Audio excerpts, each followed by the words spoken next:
Hello dear students, welcome back to the session in which we were discussing about the previous year questions came in NTSC stage 1, stage 2 all over the India. हम अलग अलग states में पूछे गए previous year के questions को discuss कर रहे थे, जिसके प्रीवियसली हमने इकोनॉमिक्स वाले सेक्शन से 2 लेक्चर्स देख लिए हैं. ठीक है, अब हम बात करेंगे उसके आगे. आई थिंक क्वेश्चन 66 तक हमने कंप्लीट किया था. थोड़े से लेक्चर बड़े ना हो इस कारण से छोटे छोटे से लेक्चर हम बना रहे हैं एंड होपफुली आपको आंसर्स मिल भी रहे होंगे, आंसर आप खुद भी दे पा रहे होंगे. चलिए तो हम आगे बात करते हैं आज क्वेश्चन नंबर 67 से. करें शुरू. चलिए, तो इसने बोला है कि मैच करें कॉलम 1 को कॉलम 2 से. ठीक है, सो कॉलम 1 में क्या दे रखा है? Land, labour, capital, money. Okay, land, labour, capital, money. और दूसरे में दे रखा है इंजीनियर, माइन, मशीन और परचेजिंग पावर. ओके, इनमें से हमें राइट ऑप्शन बताना है. लैंड से क्या माइनिंग हो सकती है? करेक्ट. लेबर से क्या हो सकता है? लेबर से मशीन चला सकते हो आप. कैपिटल से आपकी परचेजिंग पावर हो सकती है और मनी से भी हो सकती है वैसे तो परचेजिंग पावर, कैपिटल. ओके, इनमें से करेक्ट ऑप्शन. अच्छा देखो, मैंने कई बार तुम्हें बताया है इस तरह के जो क्वेश्चन तुम सॉल्व करते हो ना, उसके लिए सबसे सटीक तरीका क्या होता है कि आप मैक्सिमम ऑप्शंस में से जो कॉमन चीज़ है ना उसको भी निकाल सकते हो, या फिर एक कोई सटीक सा कोई ऑप्शन एक पकड़ लो आप. जैसे अगर मैं यहाँ पर बात कर रहा हूँ तो लैंड से क्या हो सकता है? माइनिंग हो सकती है ना लैंड से. तो पी किससे मैच कर रहा है? आपके पी मैच कर रहा है सेकंड से.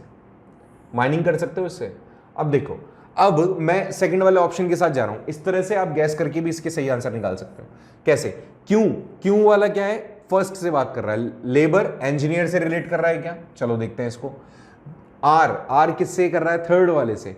आर थर्ड वाले से कह रहा है. कैपिटल से आप मशीन, बिल्कुल ये एक तरीके का फिक्स कैपिटल होता है. और मनी से आपकी परचेजिंग पावर होती है. तो देखो ये सटीक सा आंसर मेरा बैठ गया. ठीक है, तो ऑप्शन अगर मैं बी के साथ जाता हूं तो मेरे आंसर सही हो जाएंगे. अब या तो मुझे एक पता होना चाहिए या फिर मैं इनमें से कॉमन गैस करूं. कॉमन कैसे गैस कर सकते हैं इसमें अपन? देखो कई प्रोबेबिलिटी क्या मिल रही है फर्स्ट एंड सेकंड में. थर्ड वाला मिल रहा है, फोर्थ वाला मिल रहा है. तो प्रोबेबिलिटी से भी या तो इसमें से ये सही होता या ये सही होता. ठीक है, तो इसमें से आप 50-50 करके भी कर सकते हो और इस तरह से भी कर सकते हो. तो मेरे हिसाब से अगर आप पहले वाला मेथड अडॉप्ट करो कि कोई भी एक पता कर लो, उससे अगर सारे पता हैं तो वेल एंड गुड है, बट कहीं ना कहीं ऑप्शन एक तो कंफ्यूजिंग क्रिएट करने वाला होता है. So you could go with second type of जो ट्रिक मैंने आपको बताया कि या तो एक पता कर लें आप या फिर दोनों को मैच कर लें. तो मेरे हिसाब से बी ऑप्शन के साथ अगर आप जाते तो सही होता, तो ऑप्शन नंबर बी. इसी तरीके से नेक्स्ट क्वेश्चन पे अगर अपन बात करते हैं तो इसने कहा है the main aim of which program was to provide employment of 100 days. अरे ये तो कितनी बार क्वेश्चन पूछा गया, ये वेस्ट बंगाल में पूछा गया क्वेश्चन था. इसने बोला कि कौन सा प्रोग्राम है जिसके थ्रू आप 100 दिन का रोजगार देते हैं? क्या ये ट्राइसैम है, IRDP है, नरेगा है या जेसी है? तो देखो भाई, नरेगा तो नहीं है. क्यों नहीं है? क्योंकि अभी मनरेगा हो गया है और मनरेगा इसका सही आंसर है. प्रधानमंत्री national rural employment guarantee act, that is the right answer and you need to go with it. और बाकी के ये वाले ऑप्शन तो कतात नहीं है. क्यों? क्योंकि 100 दिन का रोजगार नहीं तो भत्ता. अब मैंने यहाँ पे नरेगा, तुम में से बहुत सारे बच्चे बिना पूरा सुने ही बोल दिए होंगे सर गलत बता रहे हैं. नरेगा भाई, नरेगा नहीं, इसका नाम मनरेगा है. ठीक है, बट क्योंकि इसने 2017 में पूछा है और हालांकि लेकिन उसके पहले इसको चेंज कर दिया गया था, मनरेगा हो गया था. आई थिंक 2016 में हो गया था नाम इसका. चले, तो मनरेगा राइट आंसर होगा इसका. नेक्स्ट इसने पूछा है कि अगर नेशन की इनकम बढ़ती है at the higher rate than population से ज्यादा की रेट पर, तो पर कैपिटा इनकम में क्या मुनाफा होगा, इजाफा होगा, गिरावट होगी, क्या होगा? एग्जांपल लेते हैं. आपकी जो इनकम थी 100 रुपए थी और टोटल 100 लोग थे. सही बात. आपकी पर कैपिटा इनकम आ गई थी 10 रुपए. अब इसने कहा कि आपकी इनकम बढ़ रही है, तो मैंने इनकम को बढ़ा दिया 2000 रुपए, जस्ट डबल कर दिया. और यहां पर मैंने कहा कि आपका जो पॉपुलेशन ग्रोथ रेट है वो इसके कंपैरिजन में कम डेवलप हुआ है, तो मैंने इसको 100% बढ़ाया था, यहां पे 50% बढ़ा देता हूं तो 150. अब 10 से 10 चली गई और मेरा कैलकुलेशन यहां पे थोड़ा सा अटक गया. ठीक है, तो आप कैलकुलेट कर लेना भाई. इसका मतलब क्या होगा? आपका पर कैपिटा इनकम बढ़ना चाहिए. ऑफ कोर्स मुझे पता चलेगा कि बढ़ेगा. अब कितना होगा भैया? मेरी गणित इतनी अच्छी नहीं, कर लेना. तो तो इंक्रीज होगा ये, ठीक है। वैसे आप कर सकते हो ना इसको, सिंपल सा मैथमेटिक्स है, आपको प्रमोद सर ने बहुत अच्छे से पढ़ाया होगा। तो वेस्ट बंगाल वाला था ये क्वेश्चन, 2017 में पूछा गया है, तो मेरे हिसाब से आप इसका सही आंसर दे सकेंगे। Now let's discuss about the next question which is 70। किस तरह का अनएम्प्लॉयमेंट देखने को मिलता है रूरल एरियाज में? सबसे ज्यादा रूरल एरियाज में किस तरह का एम्प्लॉयमेंट आपको देखने को मिलता है? Okay, educated unemployment, seasonal and disguised unemployment, both A and B, none of the above. What kind of unemployment is found in rural areas? किस तरीके का अनएम्प्लॉयमेंट आपको देखने को मिलता है? उत्तराखंड में पूछा है 2017 के अंदर। ओके, एजुकेटेड अनएम्प्लॉयमेंट क्या होता है? एजुकेशन कम मिलने से जो लोग बेरोजगार रह जाते हैं वो। सीजनल अनएम्प्लॉयमेंट क्या होता है? सीजनल का मतलब केवल सीजन में बिजनेस होता है और उसके बाद में फिर उनको पैसा नहीं मिलता, मतलब सीजन के बाद में उनको जॉब नहीं मिलती। डिस्गाइज्ड का मतलब होता है जहां पे जितने ज्यादा लोग हैं, ऐसे समझो जहां पे जितने लोगों की नीड है उससे ज्यादा लोग एम्प्लॉयड हैं, ठीक है। तो जितनी बार भी हम ये वाला क्वेश्चन पढ़ेंगे आपको लगेगा ऑप्शन सी के साथ आपको जाना चाहिए, क्योंकि लोग क्या है भ्रम में बैठे हुए रहते हैं कि कभी भी ए एंड बी आ जाए ना और लग भी बहुत कॉमन से रहे ना तो आप सी के साथ जाते हैं, बट इसका आंसर पता है क्या होगा? Disguised unemployment. क्योंकि रूरल एरियाज में इसने पूछा सबसे ज्यादा बताओ कौन सा मिलता है, व्हाट काइंड ऑफ अनएम्प्लॉयमेंट मिलता है कहां पे? रूरल एरियाज में। तो डिस्गाइज्ड मिलता है रूरल एरियाज में। Overly dependency in agricultural field, so यहां पे राइट ऑप्शन आपके लिए होगा बी। तो बी के साथ जाना पड़ेगा आपको, नन ऑफ द अबव भी नहीं आएगा और बी और सी मतलब सी भी नहीं आएगा इसमें, ठीक है। नेक्स्ट है ह्यूमन डेवलपमेंट इंडेक्स कौन पब्लिश करता है वर्ल्ड वाइड? उत्तराखंड 2017 में पूछा हुआ क्वेश्चन। क्या ये यूएनओ है, यूएनडीपी है? अभी ऊपर पढ़ के आए थे हमने लास्ट सेशन के अंदर, मतलब सेकंड जो संकल्प हमारा था उसके 5th वाले वीडियो के अंदर हमने इस क्वेश्चन को पढ़ा था कि हमारे इंडिया की जो रिपोर्ट देता है या वर्ल्ड वाइड जो भी रिपोर्ट रिलीज करते हैं वो यूनाइटेड नेशनल डेवलपमेंट प्रोग्राम के through, United Nations Development Programme के थ्रू इशू की जाती है। तो यहाँ पे राइट ऑप्शन हमारे लिए बी होना चाहिए। उत्तराखंड 2017 में पूछा हुआ क्वेश्चन है। नेक्स्ट, इसमें रिबूटिंग इंडिया किसने लिखा? वाओ, अच्छा क्वेश्चन है। उत्तर प्रदेश में, यूपी में अच्छा क्वेश्चन पूछा गया भैया। अभी करंट जीके से रिलेटेड हो गया, ठीक है। इसमें बोला कि रिबूटिंग इंडिया किसके थ्रू लिखी गई है? क्या ये शिव नादर है, सुंदर पिचाई है? वाह वाह वाह, सुंदर पिचाई को भाई राइटर बना दिया, ऑथर बना दिया है, लेकिन ये आंसर नहीं होगा। या फिर नंदा नीलकर्णी है या फिर सत्य नाडल है? तो सत्य नाडल भी नहीं है और शिव नादर भी नहीं है। हालांकि मैंने इस क्वेश्चन को पढ़ा हुआ है इसलिए मुझे इसका आंसर पता है। आपको भी पढ़ा होता तो आपको इसका आंसर पता होता, आपने पढ़ा होता तो सॉरी। यहाँ पे सी, मैंने उस क्वेश्चन को पढ़ा हुआ था तो मुझे पता चल गया, ठीक है। हालांकि क्योंकि हमने टीचर्स रह गए तो ऐसे में प्रीवियसली जितने भी क्वेश्चन आए हुए होते हैं तो हम दोहरा लेते हैं, ठीक है। बट अगर आप एग्जाम देने जा रहे हैं तो इसी तरीके के क्वेश्चन होते हैं बेटा जो गैप क्रिएट कर देते हैं, ठीक है। जैसे देखो ये बात भी तय है कि सबको सब कुछ पता नहीं हो सकता, ठीक है, लेकिन क्या है एक्चुअली ये कई बार रीसेंट करंट अफेयर्स उठा लेते हैं और इन करंट अफेयर्स के थ्रू ही आपके जो गैप आता है ना विनर्स एंड लूजर्स का, लूजर तो नहीं कहना चाहिए मुझे, विनर्स जो सक्सीडेड हुए और जो सक्सीड नेक्स्ट टाइम होंगे उनके बीच का जो गैप तय करता है ना, वो इस तरह के क्वेश्चन ही करते हैं। तो थोड़ा सा इस तरह के क्वेश्चंस पे भी आप लोग यार थोड़ा ध्यान देके जाना, ठीक है। चलिए, तो ऑप्शन सी के साथ आप जाते तो सही होता। चलिए नेक्स्ट क्वेश्चन पे बात करें तो नेक्स्ट क्वेश्चन कहता है प्रधानमंत्री आवास योजना। ये बहुत बहुत रीसेंट केक है। रीसेंट केक का मतलब यहाँ पर वो नहीं है कि तुमने कोई बर्थडे पार्टी मनाई हो, इंग्लिश का फ्रेजल वर्ब है। हॉट केक कहते हैं, रीसेंट केक कहते हैं, मतलब हॉट केक का मतलब जो रीसेंट मुद्दा हो अभी जो चल रहा हो। तो प्रधानमंत्री आवास योजना के तहत जिन लोगों के पास में अपना घर नहीं है उन लोगों को सब्सिडी पर घर देते हैं। लगभग 2.67 लाख रुपीस का सब्सिडी अगर उनको मिलता है, बहुत ही नॉमिनल रेट्स पे आपको मकान दिए जाते हैं, फ्लैट्स वगैरह मिलते हैं। ये योजना कब लॉन्च हुई? प्रधानमंत्री ने लॉन्च की थी 2014 के अंदर वो आए थे और 2015 में लॉन्च कर दी थी ये, ठीक है, स्वच्छता अभियान, और इसको लॉन्च किया था, ठीक है। नेक्स्ट पे बात करें, अच्छा जनधन योजना वाला भी इसी से रिलेटेड है ना, वो भी इसी टाइम पर आया था। नेक्स्ट क्वेश्चन पे बात करते हैं तो इसने कहा इनमें से कौन सा statement mid day meal scheme के लिए करेक्ट नहीं है? इनमें से कौन सा स्टेटमेंट मिड डे मील्स के लिए करेक्ट नहीं है? जैसे इसने ऑप्शन दिए हैं, मिड डे मील स्कीम तो पता ही होगा तुम्हें कि बच्चों को स्कूल्स के अंदर कॉन्टिन्यूसली रख सकें या उनको बुला सकें, तो उसके लिए एक स्कीम चलाएगी कि भैया आपको दोपहर का खाना स्कूल में दिया जाएगा। तो इसके लिए इनमें से कौन सा जो स्कीम, कौन सा जो ऑप्शन है वो करेक्ट नहीं है वो बताना है। ओके, सो इसमें से कौन सा नहीं होगा? पहला ऑप्शन है कि ये सबसे बड़ा प्रोग्राम है वर्ल्ड वाइड इस तरह का कुछ फीडिंग का, सही बात है। दूसरे में कहता है कि लगभग 14 करोड़ विद्यार्थी स्कूल के अंदर हर दिन मिड डे मील स्कीम का बेनिफिट लेते हैं, बिल्कुल सही है, लगभग इतना ही है। सुप्रीम कोर्ट ने यह भी कहा है कि जो कुक वगैरह आप रख रहे हो तो वो दलित होनी चाहिए, विडो होनी चाहिए या ऐसे सप्रेस्ड विमेन होनी चाहिए जिसको हेल्प की ज़रूरत हो, ये भी बिल्कुल सही बात है।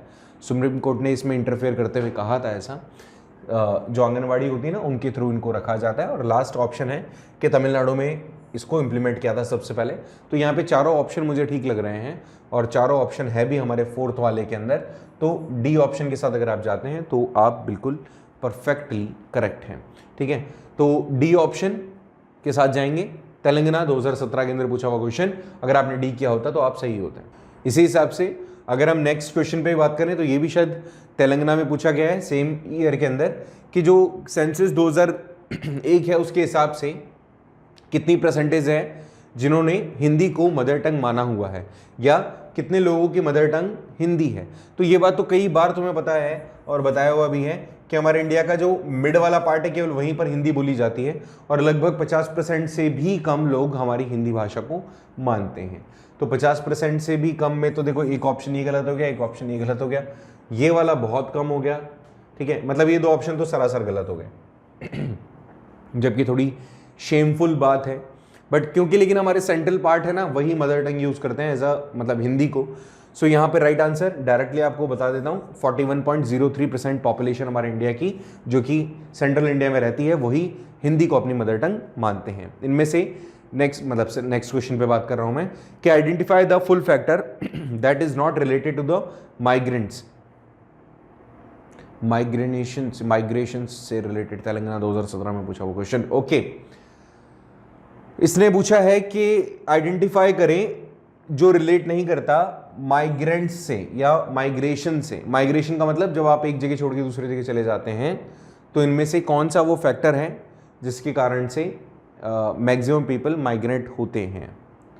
Okay, pull factor is not related to the migration, ठीक है। बेटर लिविंग कंडीशन के लिए बहुत सारे लोग भारत छोड़ के चले जाते हैं, विदेशों में सेटल हो जाते हैं, जॉब अपॉर्चुनिटीज़ के लिए भी चले जाते हैं, सही बात है। मेडिकल फैसिलिटीज़ के लिए मेडिकल फैसिलिटीज़, हाँ, अमीर ज़्यादा जो हुए हैं उनको ऐसा लगता ही है ना कि कुछ ऐसी बीमारियाँ होती हैं जिनका यहाँ पे ट्रीटमेंट भारत में अच्छा नहीं है, इसलिए भी चले जाते हैं। नन ऑफ द अबव, तो ये वाला ऑप्शन ही सही कर देते हैं, पर नन ऑफ द अबव ये ठीक रहेगा, ठीक है। तो डी अगर आपने किया तो आप सही होते हैं। नेक्स्ट क्वेश्चन पे बात करें अपन। नेक्स्ट क्वेश्चन क्या कहता है, इसने कहा कि इंडिया की पॉपुलेशन पॉलिसी 2000 के हिसाब से इसमें से कौन सी चीज को इंक्लूड नहीं किया गया था। देखो इस तरह के क्वेश्चन आते हैं ना तो कुछ तो सिली से, कई बार ऐसा होता है बहुत सिली से ऑप्शंस इसमें हमें मिल जाते हैं, और कई बार ऐसा होता है कि कई बार कंफ्यूजन क्रिएट करने वाला होता है। तो चलो ऑप्शन पढ़ के देखते हैं कि इसमें से कौन सी चीज इसमें इंक्लूड नहीं की गई थी। फ्री एजुकेशन इंक्लूड किया गया था भैया, फॉर श्योर किया गया था। नेक्स्ट क्वेश्चन इसने कहा कि मतलब ऑप्शन इसने कहा कि डिजीज से फ्री करेंगे, ये भी ठीक था। नेक्स्ट में इसने कहा कि रिड्यूस करेंगे इन्फेंट मोर्टेलिटी रेट को 30 से भी कम, ये भी ठीक है। और एम्प्लॉयमेंट अपॉर्चुनिटीज को इंक्रीज करेंगे, नहीं, इस टाइम पर तो एम्प्लॉयमेंट अपॉर्चुनिटीज की बात ही नहीं की गई थी। सो डी वाला नहीं होगा इसमें। ऊपर के 3 तो मुझे सही समझ में आ रहे हैं, ऊपर के 3 तो ठीक लग रहे हैं, तो डी वाले ऑप्शन के साथ अगर आप जाते हो तो सही है। नेक्स्ट में बोला इसने कि फॉरेन ट्रेड, विदेशों के साथ जो आपका बिजनेस होता है उससे क्या होता है। पंजाब के अंदर पूछा हुआ क्वेश्चन है। इंक्रीज होती है choice of goods, foreign trade से चॉइस ऑफ गुड्स बढ़ जाती है, सही है। डिक्रीज होती है प्राइस ऑफ गुड्स, ये हो सकता है। इंक्रीज होता है कंपटीशन मार्केट में, ये भी हो सकता है। डिक्रीज हो जाती है अर्निंग्स, ये भी हो सकता है। अच्छा, हो सकता है इसलिए बोल रहा हूँ, प्राइजेस बढ़ जाएंगी, डिक्रीज हो जाएंगी, सॉरी, ये हो जाएगा। और कई की अर्निंग भी डिक्रीज हो जाएगी, ये भी हो जाएगा। लेकिन इसने पूछा है फॉरेन ट्रेड से होता क्या है। फॉरेन ट्रेड से कंपटीशन बढ़ेगा, और कंपटीशन के बाद की ये 2 सिचुएशन है। किसी के लिए तो विदेशी सामान बहुत ज़्यादा अट्रैक्टिव हो जाएगा, तो जो हाउस होल्ड्स हैं या फिर कुटीर उद्योग हैं या फिर आपकी जो डोमेस्टिक इंडस्ट्रीज हैं वो डिस्ट्रॉय हो जाएगी, तो उनकी अर्निंग कम हो जाएगी, है ना। और इससे प्राइजेस की जो भी प्राइजेस होते हैं गुड्स के वो भी डिक्रीज होंगे बिकॉज ऑफ कॉम्पिटिशन। तो सही सटीक आंसर मेरे हिसाब से सी के साथ अगर आप जाते तो ये ठीक होता है। जीडीपी को लिखा जा सकता है क्या? Gross domestic production. इनमें से साफ साफ आपको पता चल रहा है ऑप्शन बी, कई लोग ऑप्शन सी के साथ भी जा सकते हैं, बट इतने तुम बच्चे हो नहीं, एनटीएससी का एग्जाम देने जा रहे हो, तो इतने बच्चे नहीं हो तुम, तो सही आंसर कर देते, इसमें तो मेरे को बताना ही नहीं चाहिए था। नेक्स्ट, पंजाब के अंदर पूछा हुआ क्वेश्चन, इंटरनेशनल मॉनेटरी फंड और वर्ल्ड बैंक डिसीजंस लेते हैं कैसे? डेवलपिंग नेशंस के सुपरविजन में a joint council of developed and developing countries, western industrial powers या लीस्ट डेवलप्ड नेशन। अरे भाई जॉइंट काउंसिल होती है, डेवलप्ड भी होते हैं, डेवलपिंग भी होती है और उनकी जॉइंट काउंसलिंग होती है, उसके हिसाब से लोग डिसीजन लेते हैं। पंजाब 2017 में पूछा हुआ क्वेश्चन अगर आपने किया है बी ऑप्शन तो आप बिल्कुल सही हैं, बी ऑप्शन के साथ जाएं। नेक्स्ट क्वेश्चन में पूछा है कि which economist of India origin propounded the human development index. Okay, इनमें से कौन सा व्यक्ति था भारत का, कौन सा इकोनॉमिस्ट था जिसने ह्यूमन डेवलपमेंट इंडेक्स को प्रपोंड किया था, मतलब उन्होंने एक तरीके से इंट्रोड्यूस किया था। गुजरात 2017 में पूछा हुआ क्वेश्चन।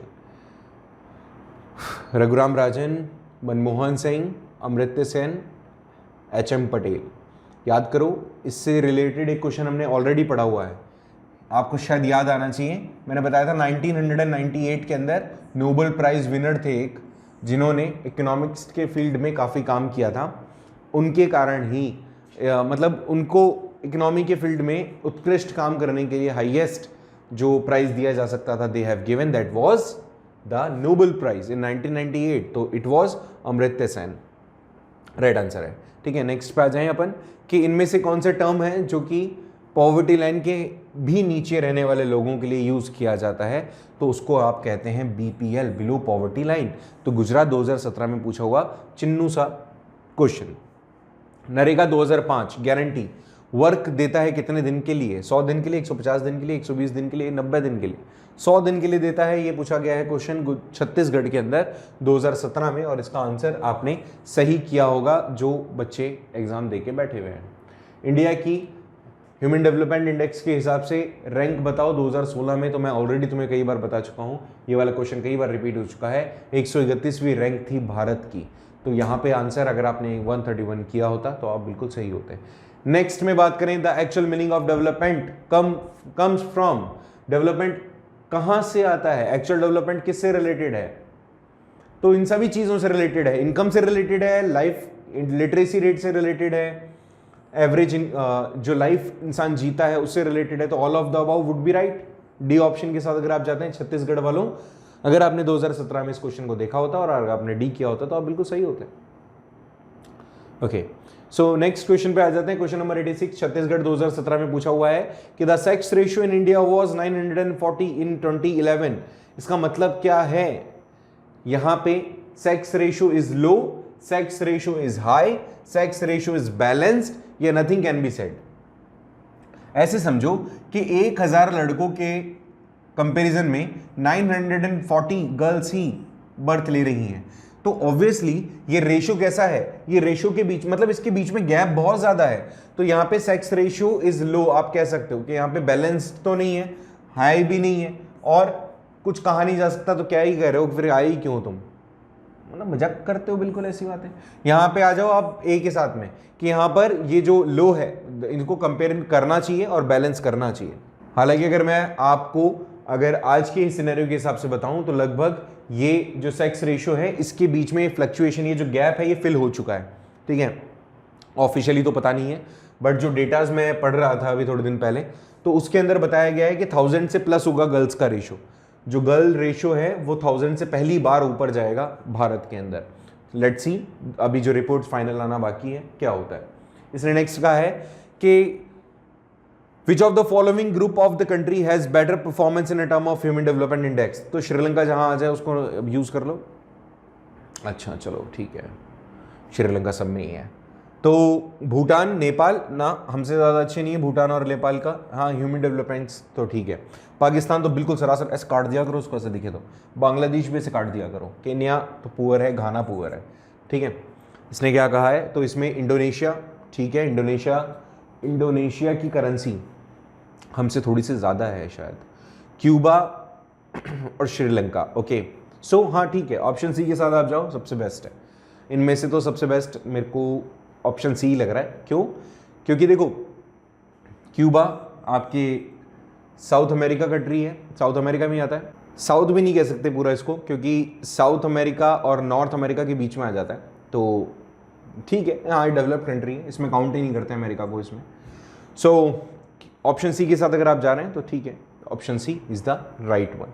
ओके, क्वेश्चन नंबर 88 के अंदर अपन बात करते हैं। क्वेश्चन नंबर 88 कहता है कि इनमें से कौन सा ऑर्गेनाइजेशन है जो कि हमारे भारत के अंदर जो पॉवर्टी लाइन है उसका सर्वे करता है। तो इनमें से कौन सा है, मतलब सैंपल कलेक्शन का काम जहाँ होता है, जहाँ डेटास का कलेक्शन होता है, और जहाँ पे कैलकाटा के अंदर उसका डिपार्टमेंट है।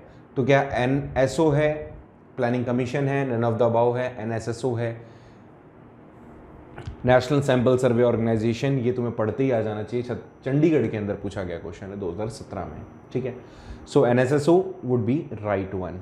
ओके, नेक्स्ट क्वेश्चन पे आ जाते हैं, ज़्यादा टाइम नहीं लगाते हैं। नेक्स्ट क्वेश्चन कहता है इन्फेंट मोर्टेलिटी रेट इनमें से कितने साल के बच्चे की डेथ को रिलेट करती हैं।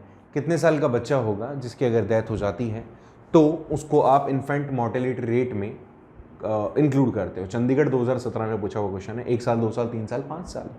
1 साल इसके अंदर से, मतलब 1 साल वाला बिल्कुल सही होगा कि 1 साल से पहले अगर कोई बच्चा ऐसा है जिसने अपनी लाइफ साइकिल को पूरा नहीं किया और वो मर गया, तो उसको आप इन्फेंट मोर्टेलिटी रेट में इंक्लूड करते हो, रेफर करते हो, ठीक है। सो नेक्स्ट क्वेश्चन है इनमें से कौन सा वो पर्सन था जिसने विशियस सर्कल ऑफ पॉवर्टी का थ्योरी दिया था, कंसेप्ट दिया था। एडम स्मिथ थे, TR मैल्थस थे, कार्ल मार्क्स थे, या फिर रागनर नुरकेसी सही ना, हाँ ठीक है। तो इनमें से कौन थे जिन्होंने ये थ्योरी दी थी? तो अगर आपने नहीं पढ़ा है, बिहार में अच्छा क्वेश्चन पूछा है भैया इस बारी, तो ये डी वाला ऑप्शन जो होगा वो बिल्कुल सही होगा। भारत की 2013 के हिसाब से इसने पूछी है रैंक बताओ कौन सी थी HDI के मामले में। अभी 2016 में हमारी रैंक थी 131, थोड़ा सा हम बढ़े थे, इतना भी हम आगे नहीं थे, इतना भी हम पीछे नहीं थे। We were on 135th rank पर, हम 135वीं रैंक पे थे। इंडियन रेलवे पहले स्टार्ट की गई थी किस किस के बीच में? 1853 में स्टार्ट किया गया था ब्रिटिशर्स के थ्रू, मुंबई और थाने के बीच में।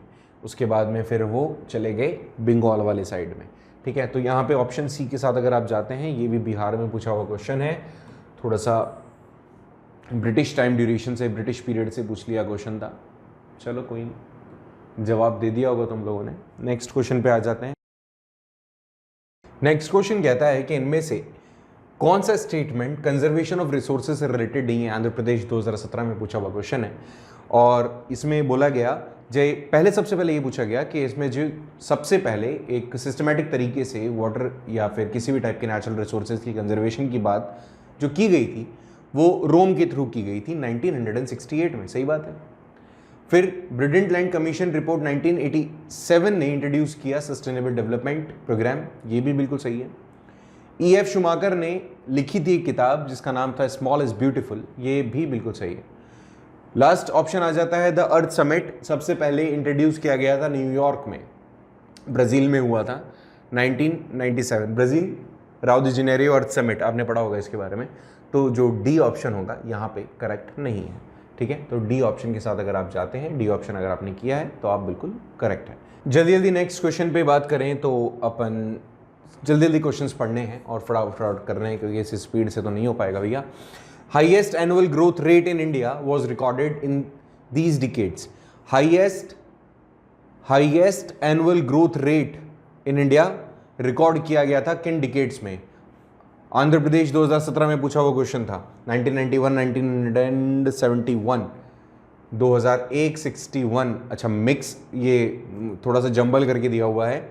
इनमें से कौन कौन से ईयर्स में है? तो अगर आपने इसके अंदर ऑप्शन ए को चूज़ किया होता तो आप ठीक होते, क्योंकि इन सालों में 71, 81, 91 इसमें लगातार ग्रोथ हुआ था। देखो इसने कंफ्यूज करने के लिए थोड़ा सा इधर उधर कर दिया। बाकी ये जो टाइम ड्यूरेशन था ना, हालांकि इस टाइम ड्यूरेशन में तो नहीं थी ज़्यादा, बट इस टाइम 71 से 81 और 91 के बीच में काफ़ी हमारे यहाँ पर ग्रोथ देखने को मिला। इसने कहा कि पेमेंट, नेक्स्ट क्वेश्चन में कहा है कि जो पेमेंट दिया जाता है गवर्नमेंट के थ्रू सप्लायर जो भी ऐसी चीज़ों को यूज करने के लिए जो कि गवर्नमेंट चाहती है कि लोग यूज करें, तो उसको क्या कहा जाता है? जो प्रोड्यूसर है सप्लायर के थ्रू उसको गवर्नमेंट के पास से पैसा दिया जाता है कि तुम भाई पैसा लो, सप्लायर और प्रोड्यूसर के बीच में गवर्नमेंट पैसा पे करती है, तो उसको क्या कहा जाता है? क्या ये सब्सिडी कहलाता है, शेयर कहलाता है, डोनेशन कहलाता है, रिबेट कहलाता है? None of the above. Uttarakhand में पूछा हुआ क्वेश्चन है 2018 के अंदर। तो गवर्नमेंट आपके बिहाफ पे जब पैसा पे करती है तो उसको आप सब्सिडी कहते हो। ये बात तुम बचपन से जानते हो, जब छोटे नन्हे मुन्ने थे तब तुमने सिलेंडर के ऊपर आ रही सब्सिडी के बारे में सुना होगा कि 325 रुपये का सिलेंडर आता था, जिसकी आज रेट 900 और कुछ रुपए है, अब तो शायद 1000 के ऊपर पहुंच गया है। तो सब्सिडी के खत्म होने के बाद में पहुंचा है, उसके पहले तक सरकार को पैसा देना होता था तुम्हारे लिए, तो सब्सिडी राइट आंसर होगा हमारे लिए। इनमें से पूछा है कि next question 96, which of the following activities not related to the primary sector, इनमें से कौन सी प्राइमरी सेक्टर से रिलेटेड नहीं है? Forestry, animal husbandry, mining, quarryings या टूरिज्म? टूरिज्म साफ साफ दिख रहा है मुझे, उत्तराखंड 2018 में पूछा हुआ सिंपलेस्ट क्वेश्चन कि टूरिज्म आपके प्राइमरी एक्टिविटी का पार्ट नहीं है। नेक्स्ट क्वेश्चन 2011 की सेंसस के थ्रू ये बताइए इनमें से कौन सा वो स्टेट है जिसकी डेंसिटी ऑफ पॉपुलेशन सबसे ज्यादा है? As per the census the density of population populated state कौन सी है? सिक्किम है, मिजोरम है, अरुणाचल। अगर दूसरा होता ना तो मैं बोल सकता था, बट यहाँ पे इन सब की तो देखो कितने बहुत थोड़े थोड़े से लोग रहते हैं। बिहार के अंदर अगर आप जाएंगे तो बिहार के अंदर डेंसिटी ज्यादा आपको देखने को मिलेगी इनके कंपैरिजन में, तो बिहार इसका राइट आंसर होगा। यूपी वाले पूछ रहे हैं, बताओ ये 2018 के अंदर। चलो कोई बात नहीं यूपी वालों। हाँ, अन्नपूर्णा स्कीम कब लॉन्च हुई थी भारत के अंदर? ये क्वेश्चन ऑलरेडी एक बार पहले भी पूछा जा चुका है। यूपी 2018 में दोबारा रिपीट हुआ है। 2000 के अंदर ये अन्नपूर्णा स्कीम लाई गई थी, ठीक है। ये रिपीट हुआ है क्वेश्चन, थोड़ा सा ध्यान रखना, इसीलिए कहते हैं प्रीवियस ईयर के क्वेश्चन करके जाने चाहिए। इनमें से कौन सा नेबरिंग कंट्री है हमारा जिसने स्कूलिंग के लिए, मतलब स्कूलिंग के पॉइंट ऑफ व्यू से ज्यादा अच्छा परफॉर्मेंस हमें दिखाया है? पाकिस्तान, बांग्लादेश, भैया एजुकेशन की स्थिति बहुत बर्बाद है। None of the above. हमारा नेबरिंग कंट्री एक ही अच्छा है हमारे, क्योंकि इनके हालांकि अब तो अच्छा नहीं है, अभी तो बहुत दिक्कत चल रही है इनकी। मुझे कमेंट बॉक्स में बताना क्या चल रहा है इनके देश में। तो श्रीलंका की परफॉर्मेंस कंपेरेटिवली इन सब से बेटर है, तो श्रीलंका हमारे हिसाब से सही होगा। State Bank of India before nationalisation known as which bank? General Bank of India, Bank of Hindustan, Grand Bank या Imperial Bank of India? Imperial Bank of India कहलाता था, स्टेट बैंक ऑफ इंडिया। अंग्रेजों ने क्या किया, मतलब जब अंग्रेज हमारे यहाँ से चले गए उसके पहले तक इंपीरियल बैंक ऑफ इंडिया चलता था नाम इसका। उसके बाद में आज़ादी के बाद हमने इसका नाम चेंज कर दिया, 1955 की बात है हमने इसका नाम स्टेट बैंक ऑफ इंडिया कर दिया। नेक्स्ट क्वेश्चन पे बात करते हैं कि which is the 10th largest stock exchange in the world and oldest stock exchange in south Asia? Oldest stock exchange in south Asia, already ये क्वेश्चन हम पढ़ चुके हैं, तमिलनाडु में दोबारा से इसमें पूछा गया है 2018 के अंदर। 10th लार्जेस्ट स्टॉक की बात करें, क्योंकि इंडिया के अंदर ज्यादा लोग इन्वेस्ट नहीं करते हैं स्टॉक मार्केट में, उस चीज के लिए यहां पे बताया गया है। अब क्वेश्चन रिलेट कर रहा है तो भाई आपको आंसर देना पड़ेगा, क्योंकि हमने इसका आंसर एक बार पहले भी दे चुके हैं। आप वापस से, आपको ज्यादा तकलीफ नहीं होगी इसका आंसर देने में। That is Bombay stock exchange. Next question पे अगर अपन बात करें तो इसने कहा है कि in India the first efforts to measure the poverty. ये बात बहुत बार पूछी गई है, ठीक है, और ये तुम्हें एक बार सटीक तरीके से आ जानी चाहिए। इनमें से कौन सा वो व्यक्ति था जिसने पॉवर्टी को मेजर करने के लिए पहली बार एफर्ट डाले? तो दादा भाई नौरोजी थे जिन्होंने सबसे पहली बार एफर्ट डाला था। राजस्थान 2018 के अंदर पूछा हुआ क्वेश्चन है, और अगर आपने आंसर दिया है ए तो आप बिल्कुल परफेक्टली राइट हैं इसके लिए। दादा भाई नौरोजी अगर आपने किया है तो आप बिल्कुल सही हैं। नेक्स्ट पॉइंट पे बात करते हैं, the characteristics of the Indian economy is. इनमें से कौन सा इंडियन इकोनॉमी का कैरेक्टरिस्टिक है? ओके, इक्वालिटी ऑफ इनकम ना, लैक ऑफ पॉवर्टी ना, लैक ऑफ अनएम्प्लॉयमेंट या लो पर कैपिटा इनकम। अब देखो भाई, बेइज्जती तो चारों में ही हो रही है अपनी, लेकिन चलो कोई बात नहीं, इसमें थोड़ी सी कम हमें बेइज्जती महसूस होगी, क्योंकि हम ये कह सकते हैं भैया पैसा कमाने वाले तो लोग ज़्यादा हैं, लेकिन लोग भी तो ज़्यादा हैं। पैसा कमाने वाले लोग ज़्यादा हैं, कम कमाने वाले बहुत ज़्यादा हैं, उससे भी ज़्यादा हैं। और जो लोग कमा रहे हैं ना, वो इतना कमा लेते हैं कि हमारी पर कैपिटा इनकम को बढ़ा देते हैं, जैसे अंबानी वगैरह हो गए। तो लो पर कैपिटा इनकम हमारे यहाँ का थोड़ा सा एक कैरेक्टरिस्टिक्स बोल सकते हो, बाकी ऐसा कुछ नहीं होता, ठीक है। नेक्स्ट इसने कहा है कि इनमें से नेचुरल रिसोर्सेज के लिए, natural resources are used for production in which sector. Natural resources को आप प्रोडक्शन के लिए यूज कर सकते हो, कौन से सेक्टर में यूज करते हो? तो प्रोडक्शन किससे रिलेटेड है? मैन्युफैक्चरिंग से, मैन्युफैक्चरिंग सेकेंडरी सेक्टर से। So if you have chosen the option be in Punjab NTSC examination 2018, तो आप बिल्कुल सही होते, ठीक है। नेक्स्ट क्वेश्चन पे बात करें, इनमें से कौन सा वो ग्रुप है जो डायरेक्ट टैक्स से, डायरेक्ट टैक्स मतलब आपको डायरेक्टली पैसा देना होता है सरकार को कि भाई मैंने इतना कमाया और इतना मैं पैसा दे रहा हूं, तो इनमें से कौन सा वो टैक्स होता है जिसके थ्रू आप अच्छा, जो डायरेक्ट टैक्स से रिलेटेड है, ठीक है भाई। यहां पे किससे रिलेटेड है? ओके, मुझे तो आंसर मिल गया, देखो साफ साफ दिख रहा है। अगर आपने कोई भी पैसा कमाया, उस कमाने के बाद में आपको डिक्लेरेशन देना पड़ेगा, भाई मैंने इतना कमाया और इतना मेरा टैक्स बन रहा है, सरकार बता देती है इतने इतने पे आपको इतना इतना टैक्स देना पड़ता है। तो इनकम टैक्स तो सबसे कॉमन है, सब जानते हैं इनकम टैक्स। अगर आपकी कभी इच्छा हुई कि गौरव सर आपको हम गिफ्ट देना चाह रहे हैं और हम गिफ्ट में मिलकर के एक मर्सिडीज बेंज आपको देंगे, तो मैं पहले तो बहुत खुश होऊंगा कि मर्सिडीज बेंज आ रही है अपने पास में, या फिर चलो BMW दे रहे हो आप, चलो कोई बात नहीं। तो जितने रुपीस का वो आपने मुझे गिफ्ट दिया है, सरकार बोलेगी भैया तुम्हें मुफ्त में मिला है, मैंने बोलूँगा हाँ भाई मुफ्त में मिला है, तो बोलेंगे ज़्यादा खुश मत हो, तुम्हें हमें टैक्स देना पड़ेगा। क्यों? क्योंकि कोई भी एक्सपेंसिव चीज़ अगर गिफ्ट में दी जाती है तो गिफ्ट मिलने वाले को, जिसको गिफ्ट दिया जाता है, उसको गिफ्ट टैक्स देना पड़ता है। तो गिफ्ट टैक्स भी तुम देंगे, ठीक है, मतलब हम ही देंगे भाई, तुम गिफ्ट देंगे हमें तो हम टैक्स देंगे, दे देना कोई बात नहीं। नेक्स्ट है वेल्थ टैक्स, तो यहां पे राइट ऑप्शन मुझे दिख रहा था डी। अच्छा, ये वेल्थ टैक्स क्या है? अचानक से आपकी वेल्थ में बहुत बढ़ोतरी होगी, शेयर मार्केट में आपने पैसा लगाया, 100 रुपए लगाए, 100 करोड़ रुपए हो गए। अगर ऐसा हुआ, आपने वेल्थ क्रिएट कर ली किसी भी तरीके से, तो भी आपको टैक्स देना पड़ेगा। तो ये डायरेक्ट टैक्स के पार्ट है।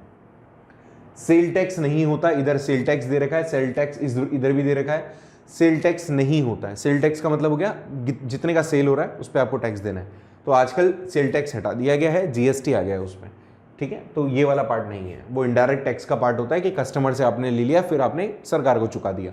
इसने तो डायरेक्ट बोला है, तो यहाँ पे डी ऑप्शन बिल्कुल करेक्ट होगा।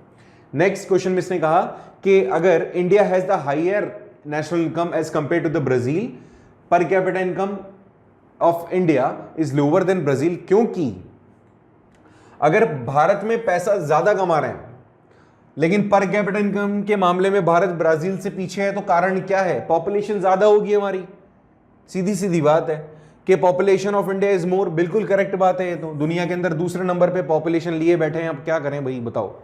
अच्छा, ब्राजील की भी भारत के बराबर है, कैसी बातें करते हो पांडे जी, पॉपुलेशन भारत की ज्यादा है भाई, तो ऑब्वियसली आपके पास में नंबर ऑफ पीपल अर्निंग जो कर रहे हैं वो भी ठीक है, मान लिया हमने ज्यादा होंगे, लेकिन जितना वो अर्न करते हैं उसके कंपैरिजन में जो रेशियो है वो काफी ज्यादा होता है। सो यहां पे राइट ऑप्शन होगा बेटा अपना ए।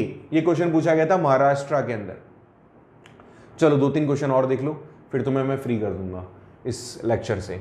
विच industry is known as the sunrise sector?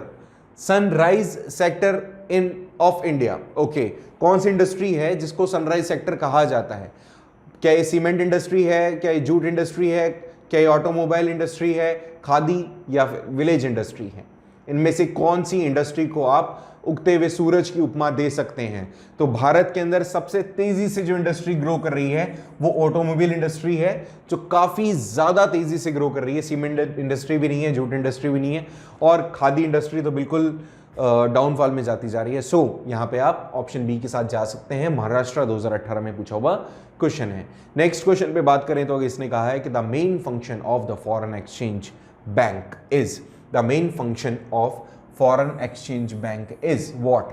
Receiving the deposit, correct, advancing the loans, good exchange of money, correct, all of the above, yes. सबके साथ जाओ, सारे काम करते हैं। ये मध्य प्रदेश के अंदर पूछा हुआ 2018 का क्वेश्चन, सारा काम करते हैं भैया।